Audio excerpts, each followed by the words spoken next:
ಹುಲಿಗೆಮ್ಮ ದೇವಿ ದುರ್ಗಣ್ಣ ತಾತ ದೇವಸ್ಥಾನದ ಕಳಶದ ಭವ್ಯ ಮೆರವಣಿಗೆ ಸಿರ್ವಾರ್ ಪಟ್ಟಣದ ಝಾಲಾಪುರ್ ರಸ್ತೆಯಲ್ಲಿರುವ ಸಿರ್ವಾರ್ ತಾಲೂಕಿನ ಹುಲಿಗೆಮ್ಮ ದೇವಿ ಹಾಗೂ ದುರ್ಗಣ್ಣ ತಾತ ದೇವಸ್ಥಾನದ ನೂತನ ಕಳಶದ ಮೆರವಣಿಗೆ ಮಂಗಳವಾರ ಅದ್ದೂರಿಯಾಗಿ ನೆರವೇರಿತು.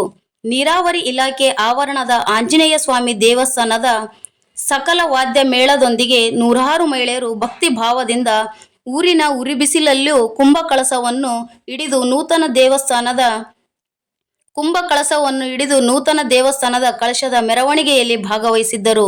ಝಾಲಾಪುರ್ ರಸ್ತೆಯಲ್ಲಿರುವ ಹುಲಿಗೆಮ್ಮ ದುರ್ಗಣ್ಣ ತಾತ ದೇವಸ್ಥಾನದವರೆಗೂ ಮೆರವಣಿಗೆ ಸಂಭ್ರಮದಿಂದ ಜರುಗಿತು. ಕುದುರೆ ಕುಣಿತ ಮೆರವಣಿಗೆಯನ್ನು ಮತ್ತಷ್ಟು ಆಕರ್ಷಕವಾಗಿಸಿತು. ಮೆರವಣಿಗೆಯನ್ನು ಹಾಗೂ ನೋಡುಗರು ಗಮನವನ್ನು ಸೆಳೆಯಿತು. ಮುಖಂಡರು, ಮಹಿಳೆಯರು ಮತ್ತು ಯುವಕರು ನೂರಾರು ಸಂಖ್ಯೆಯಲ್ಲಿ ಭಾಗವಹಿಸಿದ್ದರು. ಪ್ರಜಾ ನ್ಯೂಸ್ ಜೊತೆ ಇದಾಯತ್ ದೊಡ್ಮನೆ, ಸಿರ್ವಾರ್. ಧನ್ಯವಾದಗಳು.